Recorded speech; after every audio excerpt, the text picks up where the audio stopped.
Hey everyone, welcome back to Evony with Genghis. So, not sure why, but I constantly have to re-upload this new update on the game, probably once a day. Not sure why. I clear space on my phone all the time. I have room. I don't know why I have to get this. Do you guys get it? Anyways, today I want to talk to you guys about Gao Gongchong, the new general, ground general. Should you get him? So I'm not going to tell you if you should get him or not, but I'm going to walk you through the thought process of how I decide if I should get a new general. I'm going to show you the comparison breakdown for him.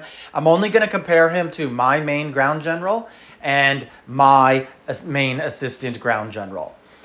I'm not going to compare him to every other general because there's just so many generals and they come out. The one thing you should do is maybe take a look at who you think the best ground general is in the game, Narcissus, something like that, and basically just decide, like, is something better going to come out? Like, if this Gao Gongchong isn't the best general out there, if there's someone better than him, then that's kind of almost an automatic no, right? Because you're like, well, the next non-quarterly event that's going to come out is probably going to offer someone better than him, or the next one, because ground and archers, I think, are the next two that will be coming out.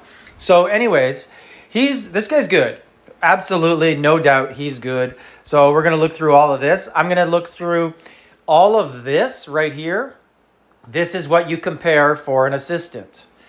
And then for the main, you got to add these green ones. So I have a chart that has him listed twice with all of that. And then I'm going to show you my new ground general, my original ground generals that I have.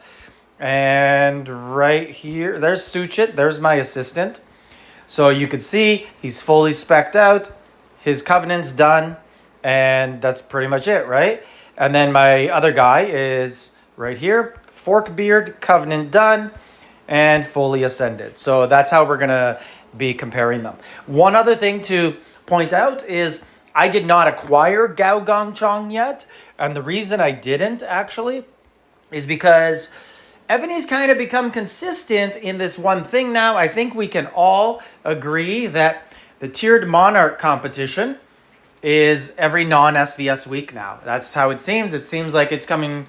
That's the schedule. So I always wait till this Monday now to get the new general and then add a little bit of experience to him just to get the points and try and get some sort of ideal land coins, right? Like, those things are money. You absolutely need those things. So let's go to my chart here. And Gao Gongchong is good. So what we have here is, this is Fork and Suchit and Gao Gongchong with only specialties, main skill, and covenant. And then what we have here circled is their full ascension. I did not do Suchit's full ascension because I don't have him full ascended. So it doesn't matter to me to compare them.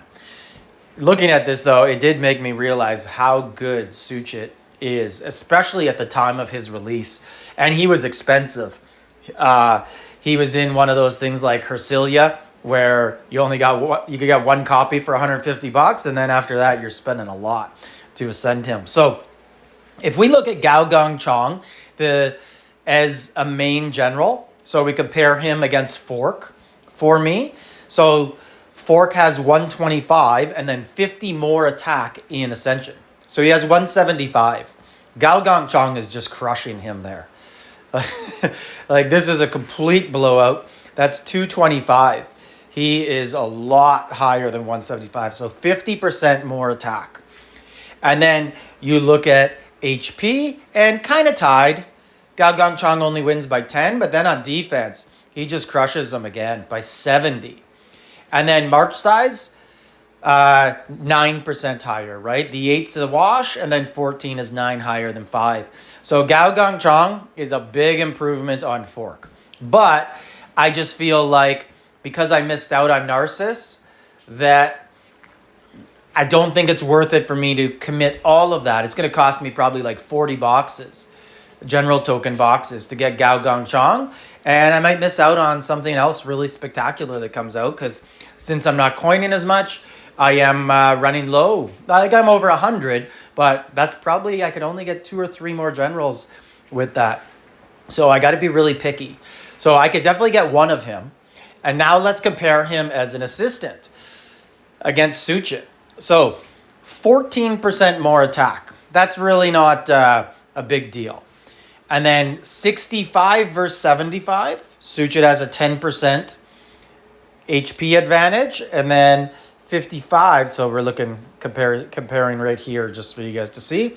And then Gao Gong Chong defense of 120.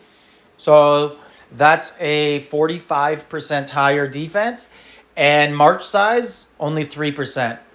So for me, the biggest things I'm looking at here, our march size is the number one thing I'm looking at. So I would get a 9% increase in march size.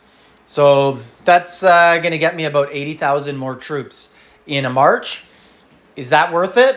Will I get him? I'm going to get him for the future General Hall stuff. Although General Hall has lately become a complete paywall situation because they're adding generals that you literally have no chance of getting except in a pay pack.